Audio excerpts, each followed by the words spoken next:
Kuo, iPhone SE2 will be launched in January, sales will begin in late March.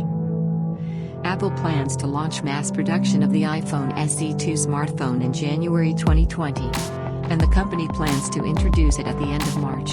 This was reported by analyst Ming-Chi Kuo. These dates coincide with Kuo's previous reports on the so-called iPhone SE2, in which he predicted the launch of the device in the first quarter of 2020.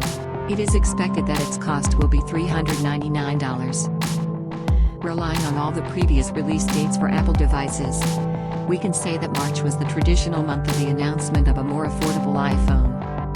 The original iPhone SE was announced on March 21, 2016.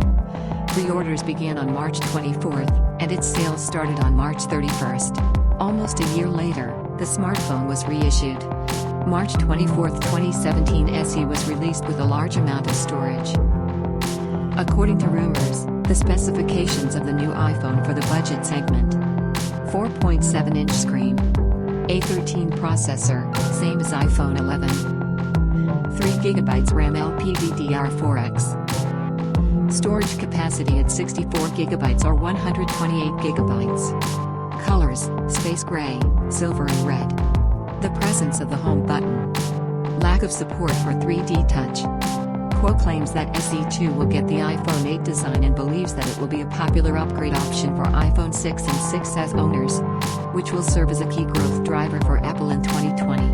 Ming-Chi believes that this category of customers does not have excessive smartphone requirements, such as Face ID and the presence of multiple cameras.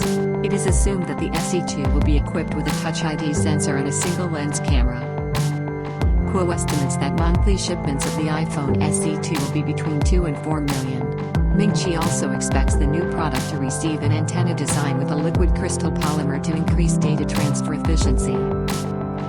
According to other sources, LG is in talks with Apple on the supply of LCDs for the iPhone SE successor.